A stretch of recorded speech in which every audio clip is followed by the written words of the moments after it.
Hello student, and today our topic is NP chart, P chart and C chart। आज हम अपने इस video lecture में तीन चार्ट कवर करेंगे। एक हमारा NP चार्ट, एक C चार्ट और एक है हमारे पास में P चार्ट। ये तीनों के तीनों जो चार्ट्स हैं वो चार्ट ऑफ एट्रीब्यूट्स कहलाते हैं। चार्ट ऑफ एट्रीब्यूट्स इसका मतलब है कि हम टोटल सैंपल में से कुछ सैंपल्स को लेकर हम उसका इंस्पेक्शन करते हैं और उसमें हम जांच करते हैं कि इतने मान लीजिए हमारे पास में टोटल 1000 है, तो 1000 में से कोई 10 सैंपल हमने ऐसे लिए जिसमें कि एक कोई डिफेक्टिव निकला। तो टोटल में से नहीं, उसके टोटल में से कुछ यानी कि सैंपल्स को जब हम इंस्पेक्टेड करते हैं, एग्जामाइन करते हैं, तो उनमें कोई चीज़ अगर डिफेक्टिव होती है तो उस चीज़ को हम NP चार्ट, P चार्ट और C चार्ट से हम यहाँ पर एग्जामाइन करेंगे। जो फर्स्ट चार्ट है वो हमारा है यहाँ पर NP चार्ट। NP चार्ट का एक नाम और है नंबर ऑफ डिफेक्टिव, यानी कि नंबर ऑफ डिफेक्टिव चार्ट। अगर NP चार्ट नहीं लिखा हुआ है, नंबर ऑफ डिफेक्टिव चार्ट लिखा हुआ है या डिफेक्टिव चार्ट लिखा हुआ है, तो उसका मतलब भी क्या है, हमें NP चार्ट ही हमें वहाँ पर बनाना है। जैसे एक एग्जाम्पल के थ्रू हम यहाँ पर क्लियर करेंगे। इन ए ब्लेड मैन्युफैक्चरिंग फैक्ट्री, एक मैन्युफैक्चरिंग फैक्ट्री है ब्लेड की, 1000 ब्लेड्स आर एग्जामाइन डेली। अब उस फैक्ट्री में से 1000 ब्लेड्स को लेकर हम एग्जामाइन करते हैं डेली, यानी कि सबको नहीं, उसमें से 1000 ब्लेड्स को हम डेली वो एग्जामाइन करते हैं। तो ड्रॉ करना है NP चार्ट। ऑलरेडी इसने इस क्वेश्चन में यहाँ पर साफ मेंशन कर दिया है कि हमें NP चार्ट ही ड्रॉ करना है, या फिर डिफेक्टिव चार्ट भी यहाँ पर ये लिख सकता था कि डिफेक्टिव चार्ट हमें करना है। फॉर द फॉलोइंग टेबल, जो हमें टेबल गिवन है, and examine whether the process is under control, और हमें देखना है कि ये प्रोसेस अंडर कंट्रोल है या फिर वो नहीं है। देखो हर डेट के लिए हमें यहाँ पर गिवन है, यहाँ पर डेट यानी कि डेट लिखी हुई है 1 से लेकर 15 तक, और नंबर ऑफ डिफेक्टिव ब्लेड्स हमें यहाँ पर गिवन है कि जो डेट नंबर 1 में जो हमने 1000 ब्लेड्स को लेकर एग्जामाइन किया, तो उसमें नंबर ऑफ डिफेक्टिव ब्लेड कितने निकले, 9। डेट नंबर 2 में 1000 ब्लेड्स को लेकर जब हमने किया तो वहाँ 10 निकले। तो ये सभी 1000 में से हमने एग्जामाइन किए हैं, हर एक डेट के लिए अलग अलग। और ये जो नंबर ऑफ डिफेक्टिव ब्लेड्स हैं, ये क्या है हमारे, ये डिफेक्टिव हमारे जो प्रोडक्ट है वो निकले हैं 1000 को जब हमने एग्जामाइन किया है। देखो एग्जामाइन और इंस्पेक्टेड नंबर आर सेम और कैन बी डिफरेंट। अब ये जो नंबर है ना एग्जामाइन, जैसे यहाँ दे रखे हैं हमारे पास में 1000 ब्लेड्स करने, ये सेम भी हो सकते हैं, यानी कि हर एक डेट के लिए सेम है, और हर डेट के लिए डिफरेंट भी हो सकते हैं। तो अगर ये हमारे पास में नंबर ऑफ एग्जामाइन सेम है तो हम NP चार्ट ही फॉलो करते हैं। सेम है तो NP चार्ट फॉलो करते हैं, अगर सेम नहीं है तो फिर हम वहाँ पर P चार्ट फॉलो करेंगे। तो सेम, अगर ये हमारे पास में नंबर ऑफ एग्जामाइन अगर सेम है, ये जैसे सेम है, तो हम यहाँ पर कौन सा चार्ट फॉलो करेंगे, यहाँ पर NP चार्ट। तो हमारे पास में जो टोटल नंबर ऑफ ब्लेड्स हैं जो उस पर हम एग्जामाइन कर रहे हैं, उसको हम N से डिनोट करेंगे। तो N कितना हो जाएगा हमारे पास में, यहाँ पर 1000 हो जाएगा यहाँ पर। तो ये है हमारे पास में 1000। अब देखो NP चार्ट के लिए फिर हमें 3 ही फॉर्मूले की रिक्वायरमेंट होती है हर एक चार्ट के लिए, एक CL, एक UCL और एक LCL, और सभी के अपने अलग अलग फॉर्मूले होते हैं। चाहे वो X चार्ट है उसका अलग फॉर्मूला था, R चार्ट उसके लिए अलग फॉर्मूले होते हैं तीनों, ऐसे ही NP चार्ट के लिए भी हमारे पास सभी के अलग अलग फॉर्मूले होंगे। अब NP चार्ट के लिए जो हमारे पास में फॉर्मूले होते हैं कंट्रोल लिमिट का, UCL का और LCL का। तो देखो फर्स्ट जो है वो है हमारे पास में CL, सेकंड है हमारे पास में UCL और थर्ड है हमारे पास में LCL। ये तीनों हमारे पास में फॉर्मूले होते हैं। अब ये तीनों फॉर्मूले क्या हैं, अगर हम देखें यहाँ पर कंट्रोल लिमिट का फॉर्मूला होता है हमारा NP बार, UCL का फॉर्मूला होता है हमारे पास में यहाँ पर NP बार प्लस 3/NP, और ये हो जाएगा 1 माइनस P बार। ऐसे ही LCL का फॉर्मूला हो जाएगा हमारे पास में NP बार, यहाँ प्लस है तो यहाँ क्या हो जाएगा हमारा माइनस हो जाएगा, NP और 1 माइनस P बार। तो ये तीनों फॉर्मूले हैं, ये तीनों वैल्यू हमें फाइंड करनी है।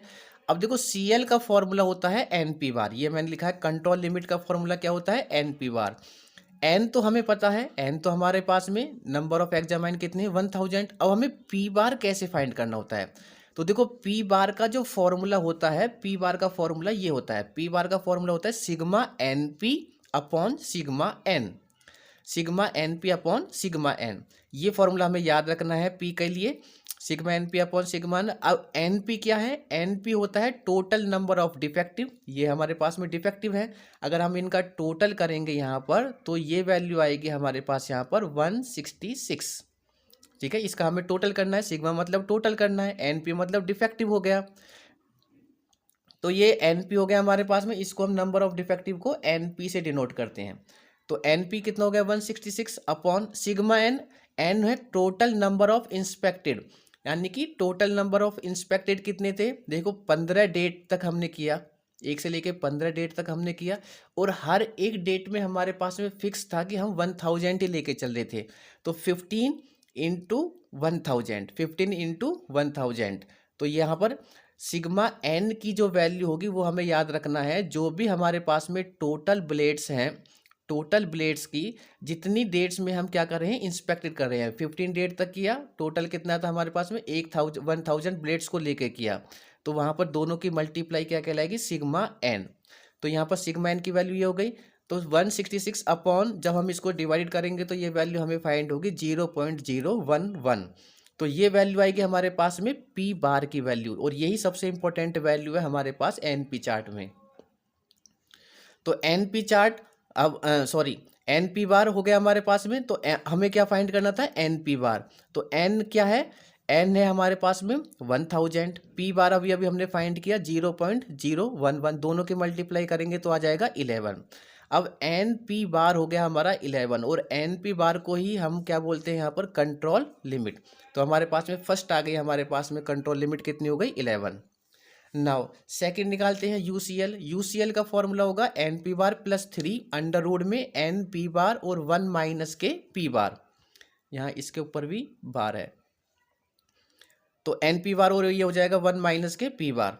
अब देखो एन पी बार ऑलरेडी हमारे पास में कितना आया है, एन पी बार ये है हमारे पास में, एन पी बार है 11, तो हमने यहाँ पर लिखा 11 प्लस 3 एन पी बार, इसकी वैल्यू ऑलरेडी हमारे पास में 11 है, ब्रैकेट 1 माइनस और पी बार की वैल्यू कितनी है 0.011। अब जब हम इसको सॉल्व करेंगे, पहले आपको क्या करना है, ब्रैकेट को सॉल्व करना है, तो 1 में से इसको माइनस करोगे, फिर उसमें 11 की मल्टीप्लाई करेंगे और फिर उसका अंडर रूट लेंगे, और जो भी आंसर आएगा फिर उसकी 3 में हम मल्टीप्लाई करेंगे, तब आएगा हमारे पास में 0.894। मल्टीप्लाई करने के बाद 11 को उसमें प्लस करेंगे, तो फिर हमारे पास यूसीएल की जो वैल्यू फाइंड होगी हमारे पास, वो फाइंड हो जाएगी हमारे पास 20.894। तो ये हो जाएगा हमारा यूसीएल।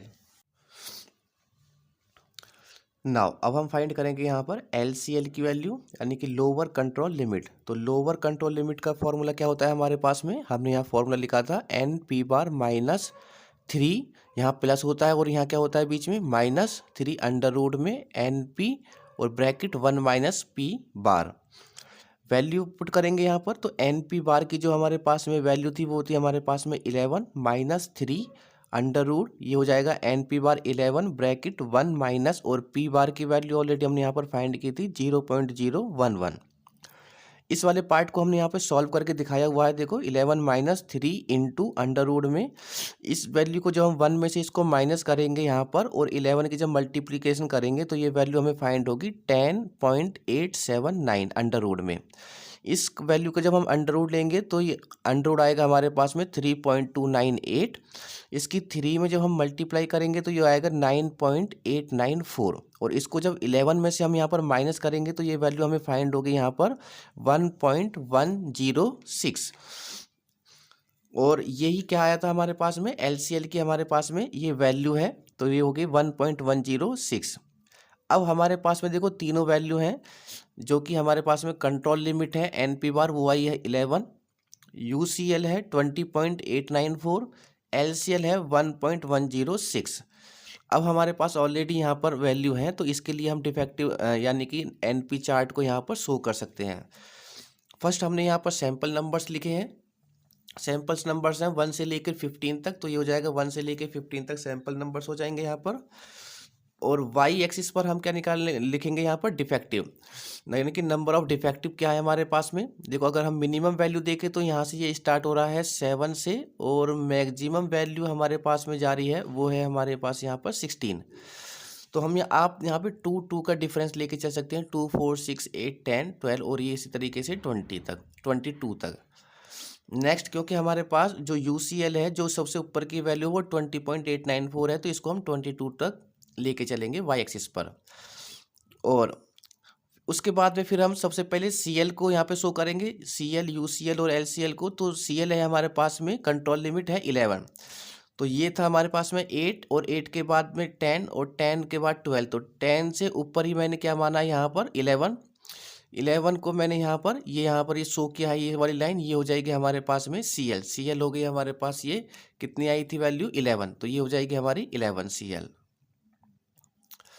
नाउ UCL की वैल्यू है हमारे पास में यहाँ पर जो वैल्यू आई थी 20.894। इसका मतलब देखो ये 20 आया था, 20 और ये 22 था, तो इसके बीच में ही वैल्यू क्या हो गया हमारे पास में 20.89। तो मैंने इसको यहाँ पे शो कर दिया, इसकी हमारा जो ये वाला पॉइंट है ये वैल्यू हो गया हमारी 20.89, और यही हमारे पास में इस लाइन को हमने शो करके दिखाया है UCL। ये हो गया हमारा UCL। नाउ LCL है हमारे पास में, जो LCL की वैल्यू है वो 1.106। तो देखो यहाँ से अगर हम देखें 6 4 और ये 2, और 2 से 2 के नीचे 0 है, तो हमने इसको 2 से नीचे हमारे पास क्या आएगा 1.106 होगा। तो मैंने इस पॉइंट को यहाँ पे शो किया है कि ये 1.106 है, और इसी लाइन को हमने शो किया यहाँ पर LCL। अब ये तीनों लाइन हमने यहाँ पे शो कर दी हैं। डेटा को देखते हैं हम हमारे पास कि डेट नंबर 1 में जो नंबर ऑफ डिफेक्टिव ब्लेड्स हैं वो क्या है 9। तो 1 के ऊपर जहाँ भी हमारे पास में 9 होगा, जैसे यहाँ पर है 8 और 10, तो इसके बीच में 9 होगा, तो हमने यहाँ पर इसको इंडिकेट किया है। सेम ऐसे ही 2 के ऊपर कितना है, 2 में कितने हैं 10 ब्लेड्स हैं, तो 2 के जस्ट ऊपर जहाँ भी 10 आ रहा है, जैसे ये है 10, तो हमने यहाँ पर इसको भी इंडिकेट कर दिया। यहाँ पर 3 पर कितना है 12, सेम 3 के ऊपर जहाँ भी 12 होगा उसको इंडिकेट करेंगे यहाँ पर। 4 में कितना है 8, तो 4 में जहाँ भी 8 होगा, जैसे ये 8 आ रहा है, तो हमने ये वाला पॉइंट हो जाएगा 8। 5 में है 7, जस्ट इससे थोड़ा सा नीचे हमने यहाँ पर ये हो जाएगा 7। और 6 में है 15, तो 6 में 15 जहाँ भी होगा 14 और 16 के बीच में 15 है, तो यहाँ पर हमने ये हो जाएगा हमारा 15। नेक्स्ट है हमारे पास में 7 में है 10, तो ये है 7, और ये हो जाएगा 8 और ये 10, तो ये वैल्यू हो जाएगा हमारे पास में यहाँ पर 10, 11 से नीचे है। 8 में है 12, तो 8 में 12 हमारे पास में ये वैल्यू है हमारे पास में 12। 9 में है 10, 9 में 10 है ऑलरेडी ये वाली वैल्यू, तो इसी को हमने यहाँ पर इंडिकेट कर दिया इसको यहाँ पर 10।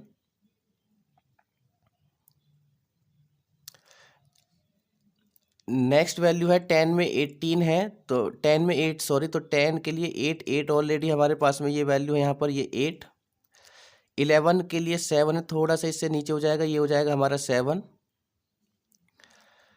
और 12 के लिए है 13, तो 12 ये है, और 13 इसका मतलब ये 14 से नीचे होगा, तो यहाँ पर ये हो गया हमारे पास में 13। और 13 के लिए 14 है, थोड़ा सा इससे ऊपर ये है 14, इसी लाइन में बिल्कुल सीधा ये हो जाएगा 14। और 14 के लिए 15 ये है होगा हमारे पास में, 14 से जस्ट ऊपर होगा, इन दोनों के बीच में होगा, तो ये 15 होगा। और 15 के लिए 16 है, जस्ट ये हमारा पॉइंट होगा 16 हो जाएगा। इन सभी पॉइंटों को हम क्या करेंगे मिला देंगे यहाँ पर, और जब हम इनको मिलाएंगे यहाँ पर, तो जो हमें लाइन यहाँ पे फाइंड होगी, तो हम देखेंगे कि ये जो लाइन हमें फाइंड हुई है वो UCL और LCL के बीच में ही बनेगी लाइन, ना तो वो UCL के ऊपर जा रही है लाइन, ये जो हमारा ग्राफ बना है, और ना ही वो LCL के नीचे है। अगर इन दोनों के बीच में है तो हमारे जो चार्ट है वो क्या है अंडर कंट्रोल। तो ये जितना भी हमारा चार्ट बनना है वो UCL और LCL के बीच में है, तो इसका मतलब ये जो NP चार्ट है वो है हमारा अंडर कंट्रोल। तो इसको यहाँ शो करेंगे कि NP chart is under control, और यही हमें क्या करना था यहाँ पे शो करना था, उसको अंडर कंट्रोल हमें यहाँ पर शो करके दिखाना था। तो ये था हमारा NP चार्ट। एक ये क्वेश्चन है जो कि आपको सॉल्व करना है। यहाँ पर सैम्पल नंबर्स आपको गिवन है यहाँ पर 12 तक, और नंबर ऑफ डिफेक्टिव आइटम। अगर number of defective item given है तो ये शो हो जाता है कि हमें इसमें यहाँ पर एनपी चार्ट ही बनाना है। ये आपको चार्ट्स यहाँ पर गिवन है।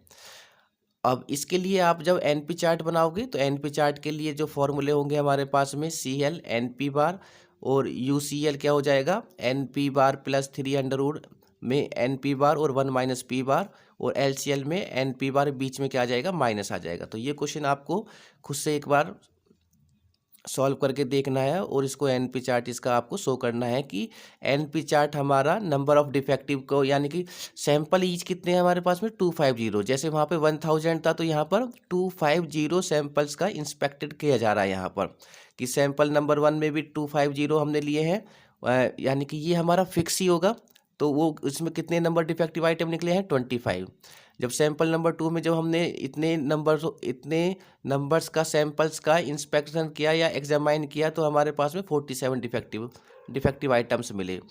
तो जो हमारे पास में वहाँ 1000 था वहाँ वो वैल्यू है यहाँ पर 250 है, ये नंबर ऑफ डिफेक्टिव है। आपको ये चार्ट शो करना है। अगर इसमें लिखा है एनपी चार्ट तो भी ठीक है क्वेश्चन में, अगर नहीं लिखा है तब भी हमें क्या फाइंड करना है, तो भी हमें क्या शो करना है, इसमें एनपी चार्ट ही हमें शो करना है। तो ये क्वेश्चन आपको करना है। तो यहाँ पर नेक्स्ट हम चार्ट देखते हैं अपना पी चार्ट। तो स्टूडेंट अब हम स्टार्ट करते हैं अपना पी चार्ट। जो पी चार्ट है उसका एक नाम है हमारे पास यहाँ पर, फ्रैक्शन चार्ट भी बोलते हैं हम पी चार्ट को, और प्रोपोर्शन चार्ट भी हम बोलते हैं। तो एग्जाम में अगर ये आता है आपको कि आपको फ्रैक्शन चार्ट आपको बनाना है या फिर प्रोपोर्शन चार्ट आपको बनाना है, तो भी सेम ही मतलब है कि हमको पी चार्ट ही वहाँ पर बनाना है। पी चार्ट और एन पी चार्ट में दोनों में क्या अंतर है, देखो वहाँ पर भी सीरियल नंबर गिवन था, वहाँ भी सैंपल साइज आपको था ही वहाँ पर, और नंबर ऑफ डिफेक्टिव वहाँ पर गिवन होते हैं। तो यहाँ भी जो देखो नंबर ऑफ डिफेक्टिव तो दोनों में गिवन होते हैं, सीरियल नंबर भी आपको गिवन होगा, लेकिन वहाँ पर जो सैंपल साइज गिवन थे वहाँ पर वो डिफरेंट सैंपल साइज गिवन नहीं होंगे। एनपी चार्ट में जो सैंपल साइज होता है वो हमारा फिक्स होता है कि वहाँ पर 100 है या 1000 है या 200 है, जो भी है वो ये क्या रहेगा, हमारा फिक्स रहेगा। बट पी चार्ट में ये हमारे पास में डिफरेंट होगा, तो हमें पी चार्ट ही बनाना है। लेकिन अगर ये सेम भी है, तो अगर ये सेम भी है सभी डेट के लिए या सभी सीरियल नंबर के लिए, तब भी हम पी चार्ट का यूज कर सकते हैं। इसका मतलब है कि अगर एन पी चार्ट का क्वेश्चन आया हुआ है तो उसको हम पी चार्ट से भी कर सकते हैं और पी चार्ट से भी कर सकते हैं। लेकिन अगर ये डिफरेंट है तो फिर हम इसको एन पी चार्ट से नहीं कर सकते, फिर हम कौन सा लगाएंगे, पी चार्ट ही लगाएंगे। तो अगर डिफरेंट है तो 100% पी चार्ट रहेगा, सेम है तो भी हम पी चार्ट से कर सकते हैं। बट एन पी चार्ट के लिए एक ही हमारे पास में होना चाहिए, वहाँ पर सेम क्या होना चाहिए एन पी चार्ट के लिए, कि जो सैंपल साइज है वो हमारे सेम होने चाहिए। तो आपकी मर्जी है, अगर उस एनपी चार्ट को हम चाहें तो एनपी चार्ट की जगह अगर क्वेश्चन आता है वहाँ पे नहीं लिखा हुआ है कि आपको नहीं पता लग रहा है कि नंबर ऑफ डिफेक्टिव लिख रहा है, तो आप उसको पी चार्ट से भी उसको हम सॉल्व कर सकते हैं। क्योंकि अगर ये सेम है तो भी, सेम नहीं है तो भी हम पी चार्ट का यूज कर सकते हैं। तो ये हमें यहाँ पर गिवन है सीरियल नंबर 1 के लिए जो सैंपल साइज है वो 100 है, नंबर ऑफ डिफेक्टिव पीस निकले हैं 6। सेकंड में हमारे पास में सेकंड डेट के लिए जब हमने जो सैंपल साइज लिए वो 300 थे। डिफरेंट सैंपल साइज है हर एक डेट के लिए, और उसमें नंबर ऑफ डिफेक्टिव हमारे पास में आइटम्स हैं।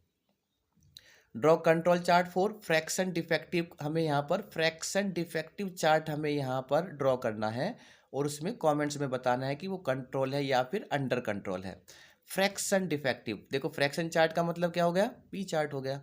तो हमें यहाँ पर पी चार्ट बनाना है। तो फर्स्ट ऑफ ऑल हम क्या करेंगे, एक कॉलम बनाएंगे, यहाँ पर ये सीरियल नंबर हो जाएंगे हमारे पास में, ये सैंपल साइज का हमारा ये हो जाएगा यहाँ पर एक कॉलम, ये नंबर ऑफ डिफेक्टिव चार्ट का कॉलम हो गया। हमने यहाँ पर जितने भी डिफेक्टिव हैं वो हमने यहाँ पर लिखे हुए हैं।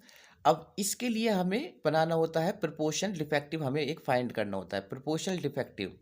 इसको हम P से ही डिनोट करते हैं, यहाँ पर P इक्वल टू होता है हमारा D/N। D क्या है, D है हमारा number of defective. Number of defective कितने, जैसे 6 है, 6 को हमें किससे डिवाइडेड करना है, जितने भी हमारे सैंपल साइज हैं। सैंपल साइज कितने यहाँ पर 100 है, तो 6 divided by 100 equal to 0.06। Calculator allow होता है वहाँ पर सिंपल, तो ये वाली वैल्यू हम यहाँ पर फाइंड कर सकते हैं। तो सभी के लिए जो हम यहाँ पर फाइंड करेंगे वो प्रोपोर्शनल डिफेक्टिव की वैल्यू हम यहाँ पर फाइंड करेंगे P = D/n। तो यहाँ पर ये हमने वैल्यू फाइंड की है, जैसे 12 अपॉन दिस हो जाएगा हमारे पास में, 5 अपॉन दिस हो जाएगा। तो इन जितने भी हमारे पास में वैल्यूज होंगे उसको हमें P = D/n की वैल्यू हम यहाँ पर फाइंड करेंगे हर एक नंबर ऑफ डिफेक्टिव के लिए। तो ये वैल्यू हमें फाइंड होंगी 0.06, 0.04। तो इसी तरीके से ये हमें वैल्यू फाइंड होंगी जब हम 25 को डिवाइडेड करेंगे 250 से, तो हमें क्या फाइंड होगा यहाँ पर 0.10। इन सब का अगर हम टोटल करते हैं तो वैसे टोटल की रिक्वायरमेंट नहीं होगी, 0.788। नंबर ऑफ डिफेक्टिव जो है हमारे पास में, अगर इसका हम टोटल करेंगे तो ये वैल्यू बैठती है हमारे पास में 98। नंबर ऑफ सैंपल साइज का जब हम ऐड करेंगे तो हमें फाइंड होगा 2000। अब देखो हमें तीन ही वैल्यू फाइंड करनी है, एक हमें करना है CL, एक हमें UCL और एक हमें LCL। देखो यहाँ पर CL का जो हमारा कंट्रोल लिमिट का जो फॉर्मूला होता है P चार्ट के लिए वो होता है P बार। और P बार कैसे फाइंड करेंगे हम यहाँ पर, total number of defective divided by total number of peace. जो हमारे पास में यहाँ पर टोटल नंबर ऑफ डिफेक्टिव आई थी वो क्या वैल्यू थी, देखो यहाँ पर टोटल नंबर ऑफ डिफेक्टिव की वैल्यू थी हमारे पास में यहाँ पर 98, और divided by total numbers of pieces कितने हैं हमारे पास में 2000। तो 98 डिवाइडेड बाय कितना हो जाएगा ये 2000 = 0.049। अब UCL की हम कैलकुलेशन करके देखते हैं। जो फॉर्मूला होता है P बार प्लस 3 अंडर रूट में P bar into Q bar upon में N बार। N बार लिखो चाहे आप इसको N लिखो। यहाँ पर N को किस तरीके से हमें लेना है वो ऑलरेडी मैं यहाँ पे क्लियर करेंगे। यहाँ पर इस वैल्यू को हम यहाँ पर कैलकुलेट करेंगे। तो हमें UCL निकालने के लिए P बार की वैल्यू तो ऑलरेडी हमारे पास है 0.049। हमें वैल्यू चाहिए Q बार और N बार के लिए। देखो Q बार की वैल्यू कैसे फाइंड करेंगे हम, यहाँ पर एक फॉर्मूला होता है हमारे पास में P बार प्लस Q बार = 1। तो यहाँ से इस फॉर्मूले से हम जब Q बार की वैल्यू फाइंड करेंगे तो ये हो जाएगा 1 माइनस का P बार। तो Q बार = कितना हो जाएगा 1 माइनस, और P बार की वैल्यू आई है हमारे पास में 0.049। तो Q बार = ये वैल्यू हो जाएगी हमारे पास, जब हम इसको माइनस करेंगे 1 माइनस ये हो जाएगा 0.049। तो ये वैल्यू इक्वल टू हो जाएगी, Q बार की वैल्यू हो जाएगी हमारे पास में 0.951। तो हमारे पास में यहाँ पर Q बार की वैल्यू भी है हो गई, अब P बार की वैल्यू भी है, और N बार क्या लेंगे हम यहाँ पर, जो N बार लेंगे जब हमारे पास में सैंपल साइज अगर हमारे पास यहाँ पर डिफरेंट है हर एक सीरियल नंबर के लिए, तो यहाँ पर जो इसका एवरेज लेते हैं, एवरेज का मतलब टोटल सैंपल साइज को ऐड करेंगे और उसको जितने भी हमारे पास में सैंपल्स होंगे, यानी कि 10 सैंपल हैं तो 10 से डिवाइडेड कर देंगे यहाँ पर। तो ये वैल्यू हमें फाइंड होगी यहाँ पर N की वैल्यू।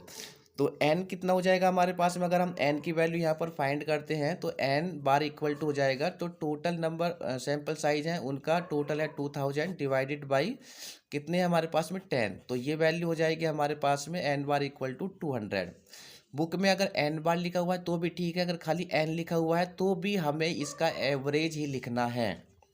अगर सैंपल साइज डिफरेंट है तो एवरेज लिखेंगे, अगर सैंपल साइज डिफरेंट नहीं है तो फिर डायरेक्टली वही वैल्यू हमारे यहाँ पर लिखेंगे जो भी सैंपल साइज हमें वहाँ पर गिवन होंगे।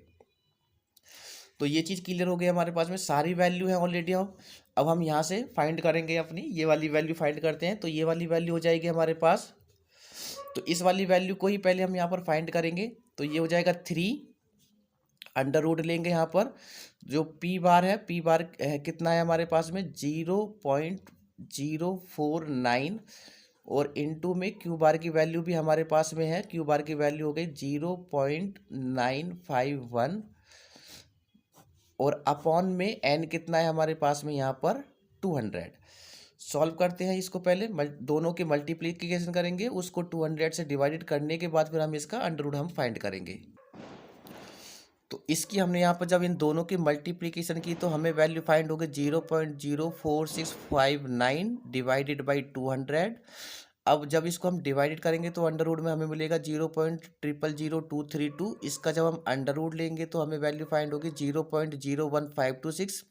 अब इसकी मल्टीप्लाई जब हम 3 में करेंगे तो हमें वैल्यू फाइंड होगी 0.0457। अब इस टोटल को सॉल्व करने पर जो हमारे पास में वैल्यू आई है वो है 0.0457। हमारे फॉर्मूले के अकॉर्डिंग ये वैल्यू हमने हमने सॉल्व करने पर वैल्यू जो थी वो हमने यहाँ पे पुट की, पी बार की वैल्यू 0.049, दोनों को ऐड करेंगे यूसीएल की वैल्यू हो जाएगी 0.0947।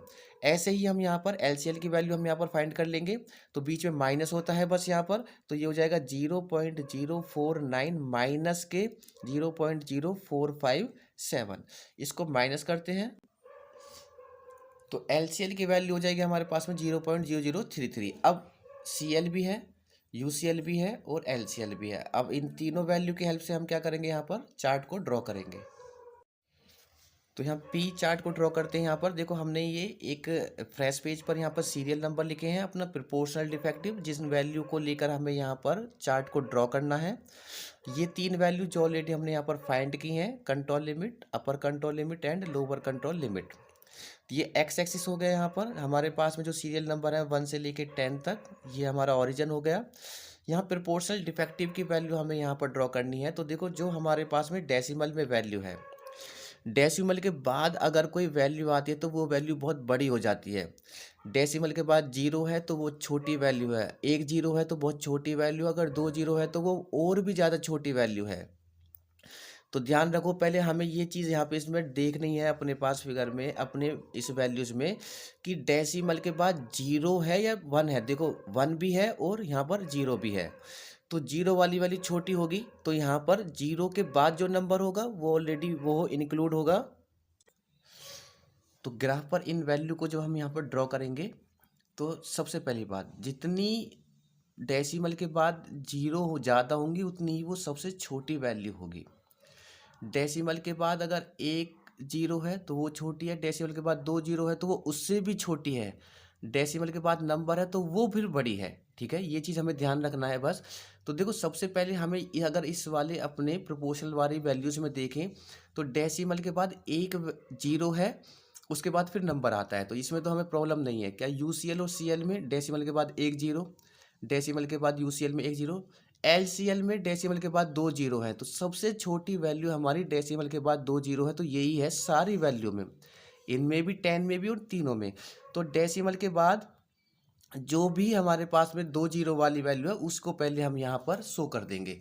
तो ये कितनी है हमारे पास, यहाँ पर ये मैंने लिखा 0.003 डेसिमल हमने यहाँ पे लगा दी। ठीक है, उसके बाद अब हम डेसिमल के बाद जो 1 0 वाली वैल्यू को हम शो कर रहे हैं यहाँ पर, तो 2 का डिफरेंस लेके चलेंगे यहाँ पर। तो जैसे मैंने लिखा यहाँ पर डेसिमल 0 और ये 2, यहाँ फिर लिखेंगे डेसिमल 0 और ये हो जाएगा 4, ये हो जाएगा डेसिमल 0 और ये हो जाएगा 6, ये हो जाएगा डेसिमल 0 और ये हो जाएगा 8। अब 8 के बाद जैसे ही होगा तो ये 0 ये क्या हो जाएगा, फिनिश हो जाएगा, तो ये क्या हो जाएगा, डेसिमल 1 हो जाएगा, 0.10 हो जाएगा, ये 1 इधर आ जाएगा। ठीक है, अब यहाँ से ऊपर वैल्यू चल रही है, देखो डेसिमल 1 आ गया हमारे पास में, कहाँ तक जाना है, 3 तक जाना है। तो इसी तरीके से हम चलते चलेंगे यहाँ पर, तो ये हो जाएगा हमारे पास में 0.2 हो जाएगा, 20, 0.30, 0.40, और यही हमारी हाईएस्ट वैल्यू है 0.33। तो ये हमारा हो जाएगा 0.40 तक हमने वैल्यू यहाँ पर ड्रॉ कर दी है। नाउ तो यहाँ ड्रॉ करते हैं सारी वैल्यू को। तो फर्स्ट ऑफ ऑल पहले सीएल देखते हैं, तो सीएल कितना था, 0.04, तो 0.04 ये है हमारे पास में, 49 है, तो हम क्या करेंगे, इससे थोड़ा सा ऊपर यहाँ पर अपना इसको इंडिकेट कर लेंगे यहाँ पर, और ये लाइन हो जाएगी हमारे पास में क्या, सीएल। इसको बिल्कुल आपके पास तो वहाँ ऑलरेडी जो पेज पे लाइन्स होंगी, तो एक एक लाइन का हमें डिफरेंस रखना है और सारी वैल्यू को यहाँ पे शो करेंगे। तो ये वाली वैल्यू क्या हो जाएगी हमारे पास में यहाँ पर, सीएल, और यहाँ पर इसकी वैल्यू भी हम यहाँ पर पुट कर देंगे, वो है हमारे पास में सीएल कितना है, 0.49। उसके बाद देखते हैं पहले एलसीएल। एलसीएल तो सबसे छोटी वैल्यू थी, तो ऑलरेडी हमने वो यहाँ पे शो की थी, तो इसको हम यहाँ पर हमने इसको लाइन से इसको ड्रॉ कर दिया है, इस लाइन को। तो ये लाइन हो जाएगी हमारे पास में एलसीएल, जिसकी वैल्यू है हमारे पास में 0.0033। Now UCL upper control limit ऊपर की लाइन क्या है 0.94, तो पहले 0.9 देखो, 8 के बाद में सीधा 1 आ गया, 0.08 है, 0.09 चाहिए, तो इसी के बीच में हम यहाँ पर मान लेंगे एक वैल्यू, जिसमें यहाँ पर इसको मैं ड्रॉ कर रहा हूँ इस वाली लाइन को यहाँ पर। तो ये जो लाइन होगी हमारी, इसको मैंने माना यहाँ पर UCL, जिसकी वैल्यू क्या है हमारे पास में 0.0947। अब ये 3 लाइन हो गई हमारी, अपर कंट्रोल लिमिट और लोअर कंट्रोल लिमिट। अब इस जो भी हमारे पास में डेटा है उसको हम यहाँ पर ड्रॉ करेंगे। तो फर्स्ट वैल्यू के लिए 0.06, यह फर्स्ट वैल्यू 0.06 कहाँ पर है, यहाँ पर है, तो सेम जस्ट इसके ऊपर हम यहाँ पर एक डॉट लगाएंगे यहाँ पर। 2 के लिए 0.04, तो 2 ये है, 0.04 ये है हमारे पास में, तो ये वैल्यू जस्ट इससे ऊपर वैल्यू होगी, तो ये वाला हो जाएगा 0.04। 3 के लिए 0.025, तो 3 के लिए वो जो हो जाएगा 0.02, तो 0.02 ये है, तो 5 इससे थोड़ा सा ऊपर होगा, तो हम थोड़ा सा ऊपर इससे ले लेंगे यहाँ पर, ये वाली वैल्यू हो जाएगी 0.05। तो ऐसे ही सभी को हम क्या करेंगे यहाँ पर ड्रॉ करेंगे। 4 वैल्यू के लिए देखो जरा 0.33, अब देखो 0.3 तो ये है, तो 0.33 जस्ट इसे थोड़ा सा ऊपर हम यहाँ पर लगाएंगे, तो 4 को जब हम ऊपर जाएंगे यहाँ पर, तो ये वाली वैल्यू जस्ट बिल्कुल इसके सामने हम यहाँ पर इसको ड्रॉ करेंगे। सेम ऐसे ही 5 के लिए, तो सभी को यहाँ पर ड्रॉ करने के बाद अब हम क्या करेंगे, यहाँ पर लाइन ड्रॉ करेंगे। तो 1 से 2 पर गए हम यहाँ पर, 2 से 3 ये वैल्यू है, 3 से 4 जो है हमारे पास में ऊपर की वैल्यू जाएगी, 4 से 5 फिर अगेन हमारे पास में ये वैल्यू आ जाएगी यहाँ पर, ये 0.6 नीचे है, 7 ये हो जाएगा, 8 ये है, 9 ये है, और 10 जस्ट इससे ऊपर है। तो अब हमें देखना है कि ये जो हमारा चार्ट बना है वो UCL और LCL के अंडर है या UCL के ऊपर जा रही है वैल्यू और LCL के नीचे जा रही है। तो हम देखें ऊपर वैल्यू जा रही है हमारे पास में, तो हमारे पास में एक ये जो वैल्यू है जो कि है हमारे पास में 0.33, एक ये वैल्यू है 0.10, तो इन वैल्यू के लिए हमारे पास में जो वैल्यू जो चार्ट है वो क्या है, आउट ऑफ कंट्रोल। तो हमारे पास जो पी चार्ट होगा वो कैसा होगा हमारे पास में, पी चार्ट कैसा होगा हमारा, आउट ऑफ कंट्रोल। वो भी किन किन वैल्यूज़ के लिए है हमारे पास में, 4 सैंपल के लिए, या ये लिख सकते हैं 0.33, 0.10 एंड 0.10 के लिए आउट ऑफ कंट्रोल है। तो ये था हमारा कौन सा चार्ट, पी चार्ट। एक लास्ट चार्ट है हमारे पास में सी चार्ट, उसको भी हम यहाँ पर क्लियर करते हैं। लास्ट है ये हमारा सी चार्ट, जिसको हम डिफेक्ट चार्ट के नाम से भी हम जानते हैं। सी चार्ट का जो दूसरा नाम होता है वो डिफेक्ट चार्ट। अगर हमें एग्जाम में आता है कि ड्रॉ करना है हमें डिफेक्ट चार्ट, तो डिफेक्ट चार्ट का मतलब भी क्या है हमारा, सी चार्ट।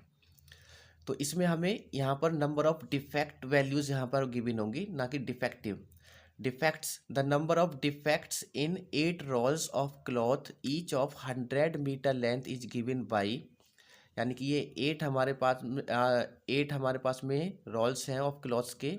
नंबर ऑफ डिफेक्ट्स उसमें गिवन है कि कितने हमारे पास में नंबर ऑफ डिफेक्ट्स हैं, एक फर्स्ट रोल में इतने, सेकंड में इतने, ये डिफेक्टिव है। तो इसके लिए हमें क्या करना है, चार्ट को ड्रॉ करना है। या तो एग्जाम में आएगा ड्रॉ सी चार्ट या फिर ड्रॉ डिफेक्ट चार्ट। इजी है, सेम 3 वैल्यू हैं, CL, UCL और LCL। तो कंट्रोल लिमिट का फॉर्मूला क्या होगा, total number of defect divided by number of unit observed. तो नंबर ऑफ डिफेक्टिव कितने हमारे पास में 32, नंबर ऑफ यूनिट कितनी है 8, तो 32/8 इक्वल टू 4। तो कंट्रोल लिमिट हो गए हमारे पास में 4। UCL का फॉर्मूला होता है C बार प्लस 3 अंडर रूट में C का बार। C बार ऑलरेडी 4 है, 3 अंडर रूट में 4 हो जाएगा यहाँ पर, तो 4 को अंडर रूट का जब सॉल्व करेंगे आ जाएगा 2, तो 2 में 3 की मल्टीप्लाई करेंगे 6, और 6 में 4 को ऐड करेंगे तो 10। सेम LCL में माइनस हो जाएगा, तो 4 में जब हम इसको माइनस करेंगे 6 को, ये आ जाएगा हमारा माइनस का 2। अब हम अपने चार्ट को कभी भी 0 से नीचे नहीं लेके जाते हैं, तो अगर माइनस की वैल्यू है तो हम उसको LCL में क्या लेके चलेंगे, 0 मानकर चलेंगे। माइनस में हम नीचे की वैल्यू को में नहीं इसको शो करेंगे।